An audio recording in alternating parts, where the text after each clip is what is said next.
My name is Matsuko. Since I can remember, I have been like a transparent person. Father always reserved his smiles for my sick younger sister, and I could only make funny faces to catch his fleeting glance. When I grew up, I became a teacher, but was fired by the school for taking the blame for a student who stole money. At that moment, I seemed to hear the sound of fate's gears starting to turn, and that sound was all about shattering. I craved love desperately, believing that as long as I gave everything, I would get a response. With the writer Yatsugawa, I endured his violence and even worked as a bathhouse hostess to support him. After he committed suicide, I got involved with his friend Okano, only to be mercilessly abandoned.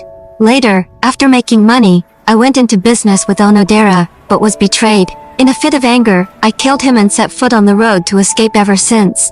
At a barbershop, I met the hairdresser Kojima Kenji. A brief period of happiness made me think I could finally settle down.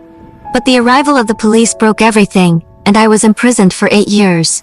In prison, I actively reformed myself and became a hairdresser, all for the sake of living a good life with Kojima after my release. After getting out of prison, I went to find my former lover, only to find that he had already formed a happy family, and my presence became an interruption.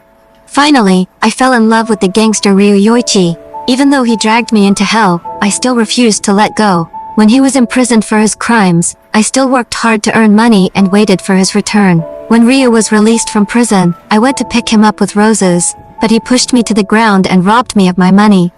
I completely lost hope in life and began to abandon myself. I curled up in a dilapidated apartment, unkempt all day.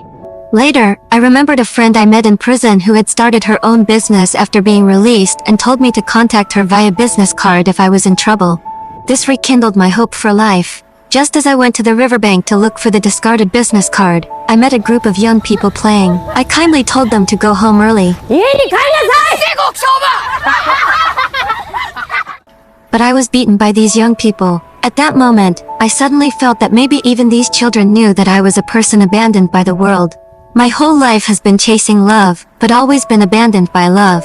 I am like a pine nut carelessly discarded, sinking deeper and deeper into the quagmire of fate until I can no longer struggle.